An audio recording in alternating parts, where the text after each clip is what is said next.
Next point लेते हैं बेटा हम बोर मॉडल ऑफ एटम के। 2 पॉइंट मैंने लास्ट वाली वीडियो में करवा दिए थे।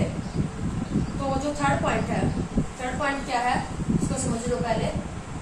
Electron revolve only those orbit was angular momentum.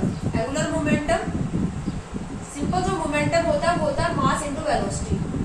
लेकिन अगर कोई जैसे इलेक्ट्रॉन जो है वो क्या कर रहा है, सर्कुलर पाथ में मूव कर रहा है, तो सर्कुलर पाथ की रेडियस आर होगी, तो जो मोमेंटम क्या कहलाएगा, एंगुलर मोमेंटम। अगर इलेक्ट्रॉन सर्कुलर पाथ में मूव करेगा तो उसका जो मोमेंटम क्या कहलाएगा, एंगुलर मोमेंटम। और एंगुलर मोमेंटम क्या होगा, mass into velocity into radius, radius of this circular path. ठीक है, तो एंगुलर मोमेंटम क्या कह रहा है कि electron revolve only those orbit whose angular momentum is in integral multiple of h upon 2 pi। Electron nucleus के चारों तरफ जो रिवॉल्व कर रहा है जिन ऑर्बिट्स में, उन ऑर्बिट्स का जो एंगुलर मोमेंटम होता है वो हमेशा h अपॉन 2 पाई का इंटीग्रल मल्टीपल की फॉर्म में होता है। इंटीग्रल मल्टीपल का मतलब जो एंगुलर मोमेंटम होगा वो h अपॉन 2 पाई की फॉर्म में मिलेगा, और अन जो होगा वो एक इंटीजर होगा। कहने का मतलब ये है कि ऑर्बिट्स का, जिन ऑर्बिट में इलेक्ट्रॉन रिवॉल्व कर रहा है उन ऑर्बिट्स का जो एंगुलर मोमेंटम आएगा वो एक इंटीजर फॉर्म में ही आएगा। ठीक है, फ्रैक्शनल फॉर्म में नहीं आएगा। अन की वैल्यू क्या होगी, कोई फ्रैक्शन नहीं होगी, इंटीजर ही होगी, 1 2 3 4 एंड सो ऑन। यानी कि ऑर्बिट्स की जो वैल्यू आएगी, ऑर्बिट्स के एंगुलर मोमेंटम की वैल्यू आएगी वो इंटीजर फॉर्म में ही आएगी। ठीक है, अन एक इंटीजर है जिसकी वैल्यू 1 2 3 एक्सेट्रा, और अन ही क्या है, ऑर्बिट का नंबर भी है। जैसे अगर ऑर्बिट फर्स्ट ऑर्बिट है तो अन की वैल्यू 1 ले लोगे, तो फर्स्ट ऑर्बिट का एंगुलर मोमेंटम क्या हो जाएगा, 1 h अपॉन 2 पाई। थर्ड ऑर्बिट के लिए अन की वैल्यू क्या होगी, 3, तो थर्ड ऑर्बिट का एंगुलर मोमेंटम क्या होगा, 3h अपॉन 2 पाई। ठीक है, 5h अपॉन 2 पाई। तो मतलब इंटीग्रल मल्टीपल फॉर्म में ही होता है angular momentum of orbit. 1h upon 2 पाई हो गया, 5h अपॉन 2 पाई हो गया, 3h अपॉन 2 पाई हो गया। ऐसा नहीं होगा 1.5h अपॉन 2 पाई, क्योंकि 1.5 तो क्या होता है, मतलब 1.5 ऑर्बिट क्या पॉसिबल है, ऑर्बिट तो कोई फुल ही होगा ना, फर्स्ट ऑर्बिट होगा, सेकंड ऑर्बिट होगा। इससे ये एक्सप्लेन भी होता है, इससे ये भी प्रूव होता है कि ऑर्बिट नाम की कोई चीज एग्जिस्ट करती है। इसने ये एक्सपेरिमेंटली निकाला है। ठीक है, तो अगर ऑर्बिट होता ही नहीं तो उसकी फ्रैक्शनल वैल्यू भी आ सकती थी ना, तो उसका एंगुलर मोमेंटम जरूरी नहीं है nh अपॉन 2 पाई की फॉर्म में आता, 1h अपॉन 2 पाई, 5h अपॉन 2 पाई की फॉर्म में आता। अगर ऑर्बिट या सर्कुलर पाथ नाम की कोई चीज नहीं होती तो उसका एंगुलर मोमेंटम फ्रैक्शनल वैल्यू भी आ सकता था, वो जरूरी नहीं है कि n इंटू h अपॉन 2 पाई ही आता। ठीक है, उसके बाद क्या है, the electrostatic force of attraction between the nucleus and electron is balanced bye centrifugal force. ये बहुत इंपॉर्टेंट पॉइंट है। अब इसने क्या बताया कि क्या है, इलेक्ट्रॉन और न्यूक्लियस के बीच में फोर्स ऑफ अट्रैक्शन है due to opposite charges. Electron के ऊपर -e चार्ज है और न्यूक्लियस के ऊपर कितना चार्ज होता है, न्यूक्लियस के अंदर पॉजिटिव चार्ज होता है, लेकिन कितना चार्ज होता है एक न्यूक्लियस के अंदर, एक प्रोटॉन का चार्ज E होता है, और कितने प्रोटॉन होते हैं एटॉमिक नंबर के बराबर, तो Ze प्लस Ze। न्यूक्लियस के अंदर ये मैं ऑलरेडी आपको बता चुकी हूँ, क्योंकि Z के बराबर होंगे नंबर ऑफ प्रोटॉन, और एक प्रोटॉन का चार्ज क्या होगा, प्लस E। एक इलेक्ट्रॉन का चार्ज क्या होता है, माइनस E। तो क्या होता है, दो अपोजिट चार्जेस के बीच में जो फोर्स ऑफ अट्रैक्शन होती है उसको क्या बोलते हैं, इलेक्ट्रोस्टैटिक फोर्स ऑफ अट्रैक्शन। तो इलेक्ट्रॉन और न्यूक्लियस के बीच में जो इलेक्ट्रोस्टैटिक फोर्स ऑफ अट्रैक्शन है वो किससे बैलेंस होगी, जब इलेक्ट्रॉन मूव करेगा तो एक बाहर की तरफ एक फोर्स लगेगा जिसको क्या बोलते हैं, सेंट्रीफ्यूगल फोर्स। कोई भी बॉडी मूव कर रही है, कोई भी ऑब्जेक्ट मूव कर रहा होता है तो एक फोर्स लगता है बाहर की साइड, उसको क्या बोलते हैं, सेंट्रीफ्यूगल फोर्स। तो क्या हो रहा है, electrostatic force between electron and nucleus is balanced by the centrifugal force. दोनों इक्वल होंगे, मतलब ये अगर इनमें से क्या होगा, सपोज करो सेंट्रीफ्यूगल फोर्स ज्यादा हो गया इससे, तो ये इलेक्ट्रॉन क्या होगा, इस ऑर्बिट को छोड़ के बाहर चला जाएगा, बाहर निकल जाएगा, तो भी एटम अनस्टेबल हो गया। और अगर इलेक्ट्रोस्टैटिक फोर्स ऑफ अट्रैक्शन ज्यादा हो गया तो इलेक्ट्रॉन न्यूक्लियस के अंदर आ जाएगा। ठीक है, तो इसने क्या कहा कि इलेक्ट्रॉन किस तरह से एक ही एनर्जी लेवल पे मूव करता रहता है, क्योंकि जो force of electrostatic force of attraction है वो इसको बैलेंस किए हुए सेंट्रीफ्यूगल फोर्स, यानी दोनों फोर्स क्या होते हैं, हमेशा इक्वल लगते हैं। अब सेंट्रीफ्यूगल फोर्स निकालने का फॉर्मूला आपको फिजिक्स में पता है, क्या होता है, mv square upon r। m क्या है यहाँ पर, मास ऑफ इलेक्ट्रॉन, v क्या है, वेलोसिटी ऑफ इलेक्ट्रॉन, और r क्या है, रेडियस। जिस ऑर्बिट में इलेक्ट्रॉन मूव कर रहा है उस ऑर्बिट की radius. Electrostatic force of attraction का फॉर्मूला मैं आपको ऑलरेडी बता चुकी हूँ, k Q1 Q2 upon r। k एक कांस्टेंट है, Q1 Q2 क्या है, चार्जेस। जैसे Q1 चार्ज हमने किसका मान लिया, इलेक्ट्रॉन का चार्ज। अब इलेक्ट्रॉन का चार्ज क्या होगा, E। और मैंने आपको ये भी बताया था कि जब फोर्स ऑफ अट्रैक्शन निकालने, ये जो हम इलेक्ट्रोस्टैटिक फोर्स निकालते हैं तो क्या वो चार्जेस की साइन नहीं लेते, हम सिर्फ वैल्यू लेते हैं। क्या लेंगे, सिर्फ साइन लेंगे। तो क्या वो क्या इलेक्ट्रॉन का चार्ज, और इलेक्ट्रॉन का चार्ज क्या होगा, E। और Q2 हमने चार्ज मान लिया किसका, न्यूक्लियस का। और न्यूक्लियस का चार्ज क्या होगा, Ze। क्यों, क्योंकि Z नंबर ऑफ प्रोटॉन और एक प्रोटॉन का चार्ज क्या होगा, E। सिर्फ वैल्यू उठाएंगे, नहीं तो ये पॉजिटिव और ये नेगेटिव हो जाएगा, ठीक है। और फोर्स नेगेटिव आएगा, लेकिन फोर्स कभी भी नेगेटिव नहीं होता। R क्या है, वही दोनों के बीच का डिस्टेंस, यानी कि रेडियस। न्यूक्लियस से लेकर ऑर्बिट का जो डिस्टेंस है वो क्या कहलाता है, रेडियस कहलाता है। तो इन दोनों को मैं इक्वल रखूंगी, इक्वल रखूंगी तो हमारे पास क्या हो जाएगा, mv square upon r is equal to k Q1 Q2 upon r। r का स्क्वायर आएगा यहाँ, r का स्क्वायर, r स्क्वायर। Q1 की वैल्यू पुट कर देती हूँ, mv square upon r is equal to k। Q1 की वैल्यू हमारे पास क्या है, E। और Q2 की वैल्यू क्या है, Ze अपॉन r का स्क्वायर। ये r दोनों के अंदर क्या रहेगा, सेम ही रहेगा, रेडियस ऑफ ऑर्बिट कह सकते हो इसको, ठीक है। तो इसको हम क्या लिख सकते हैं, mv square upon r is equal to kz square upon r का स्क्वायर। तो ये हमारे पास एक फॉर्मूला आ गया, ये आपको ये रिलेशनशिप याद रखनी है। यहीं से हम रेडियस ऑफ ऑर्बिट निकालने का फॉर्मूला, एनर्जी ऑफ ऑर्बिट निकालने का फॉर्मूला यहाँ से हम निकालेंगे, ठीक है। तो आगे हम लेते हैं इसी फॉर्मूले से कैसे किसी भी ऑर्बिट की हम रेडियस निकाल सकते हैं। बेटा हम क्या कर रहे थे, हमने फॉर्मूले निकाले थे।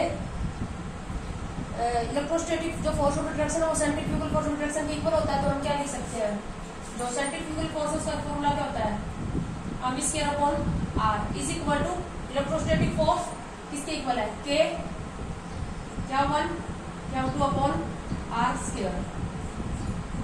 इसकी वैल्यू रख देते हैं, Q1 क्या है, E। Q2 क्या है, Ze और r square. So mv square upon r is equal to क्या हो जाएगा, kZe square upon r square. इसी को हम r से आप कैंसिल आउट भी कर सकते हैं, mv square is equal to kZ square upon r। v square की वैल्यू अगर हम यहाँ से निकाल ले, v स्क्वायर की वैल्यू हमारे पास क्या आ जाएगी, v स्क्वायर की वैल्यू आ जाएगी हमारे पास kZe square upon m into r, ठीक है। ये फॉर्मूले आपको याद रखने हैं, ये रिलेशनशिप याद रखने हैं आपको। इसी थोड़ी देर पहले थर्ड पॉइंट में मैंने क्या बताया था, एंगुलर मोमेंटम निकालने का फॉर्मूला बताया था। तो एंगुलर मोमेंटम क्या होता है, mvr is equal to nh upon 2 pi. अब इसका स्क्वायर कर दे दोनों साइड, तो हमारे पास आ जाएगा m square v square r square is equal to m square h square upon 4 pi का स्क्वायर। तो v स्क्वायर की ये वैल्यू अगर हम इस इक्वेशन में पुट कर देते हैं, v स्क्वायर की ये वैल्यू इस इक्वेशन में पुट कर देंगे, तो हमारे पास ये क्या आ जाएगा, m square r square into kZe square upon m into r is equal to m square h square upon 4 pi का स्क्वायर। m से m, r से r कैंसिल आउट हो जाएगा, तो हमारे पास ये क्या बच जाएगा पीछे, m into r into kZe square is equal to n square h square upon 4 pi square. हम यहाँ पर फॉर्मूला निकालेंगे रेडियस किसी भी ऑर्बिट की रेडियस निकालने का फॉर्मूला। अन क्या है यहाँ पर एनर्जी लेवल। फर्स्ट ऑर्बिट की रेडियस निकालनी है, सेकंड ऑर्बिट की रेडियस निकालनी है, थर्ड ऑर्बिट की, जैसे मैं कहूँ कि हीलियम की थर्ड ऑर्बिट की रेडियस निकालो, हाइड्रोजन के सेकंड ऑर्बिट की रेडियस निकालो, यानी ऑर्बिट को ही क्या बोलते हैं, सारी एनर्जी लेवल। तो कोई भी अन क्या होगा, अन क्या है, एनर्जी लेवल। किसी भी एनर्जी लेवल या ऑर्बिट की रेडियस अगर निकालनी हो तो फॉर्मूला क्या आ जाएगा, रेडियस निकालने का फॉर्मूला हमारे पास क्या आ गया, आर इज इक्वल टू क्या हो जाएगा, N square H square upon 4 pi square M K Z E square, ये फॉर्मूला आ गया। ठीक है, अब कांस्टेंट कौन कौन से हमारे पास, एच कांस्टेंट है, वैल्यू क्या आएगी 6.6 इंटू 10 की पावर माइनस 34 जूल सेकंड। और कांस्टेंट हमारे पास है अम क्या है, मास ऑफ इलेक्ट्रॉन 9.1 इंटू 10 की पावर माइनस 31 किलोग्राम। और हमारे पास के है कांस्टेंट, इसकी वैल्यू है 9 इंटू 10 की पावर 9 न्यूटन मीटर स्क्वायर पर कूलम स्क्वायर। और हमारे पास जेड है एटॉमिक नंबर, किसी भी एटम का जेड क्या है, एटॉमिक नंबर, ये कांस्टेंट नहीं है। ई क्या है, क्योंकि एटम टू एटम वेरी कर सकता है ना। हाइड्रोजन का एटॉमिक नंबर तो याद होंगे, हाइड्रोजन का एटॉमिक नंबर है 1, हीलियम का है 2, लिथियम का है 3, तो जेड वेरिएबल है। कांस्टेंट पाई, ई की वैल्यू क्या होगी 1.6 into 10 raise to power minus 19 coulomb, और पाई की वैल्यू होगी 3.14। तो इन सभी कांस्टेंट की वैल्यू यहाँ पर रखेंगे हम। तो ये जो वैल्यू आएगी ये आपको डायरेक्ट याद रखनी है। तो ये वैल्यू आएगी 0.529। अब रह कौन कौन से गए, वेरिएबल कौन कौन से हैं, अन स्क्वायर अपॉन जेड, अन स्क्वायर अपॉन जेड। अन क्या है, number of orbit, first orbit हो गया, सेकंड ऑर्बिट हो गया, और जेड क्या है, एटॉमिक नंबर।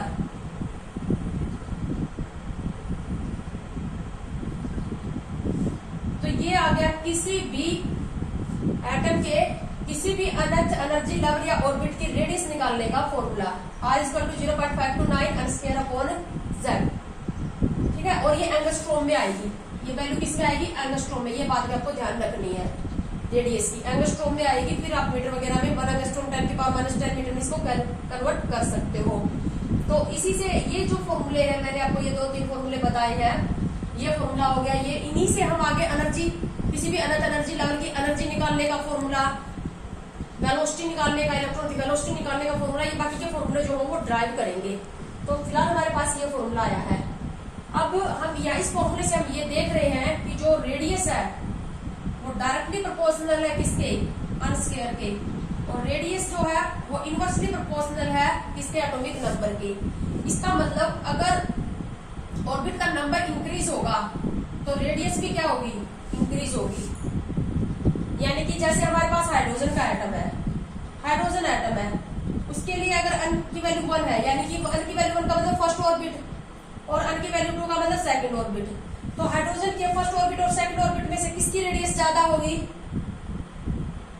अन की वैल्यू ज्यादा होगी तो रेडियस भी ज्यादा होगी। तो फर्स्ट ऑर्बिट छोटा होगा, उसकी रेडियस कम होगी।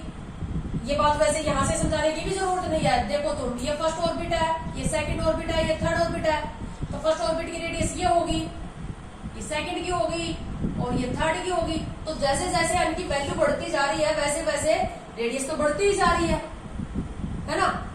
जैसे जैसे ऑर्बिट का नंबर बढ़ेगा, अन की वैल्यू बढ़ेगी, वैसे वैसे रेडियस भी बढ़ती जाएगी। ठीक है, तो और जेड इनवर्सली प्रोपोर्शनल है, जेड इनवर्सली प्रोपोर्शनल है। इसका मतलब अगर जेड की वैल्यू इंक्रीज होगी तो रेडियस क्या होगी, डिक्रीज।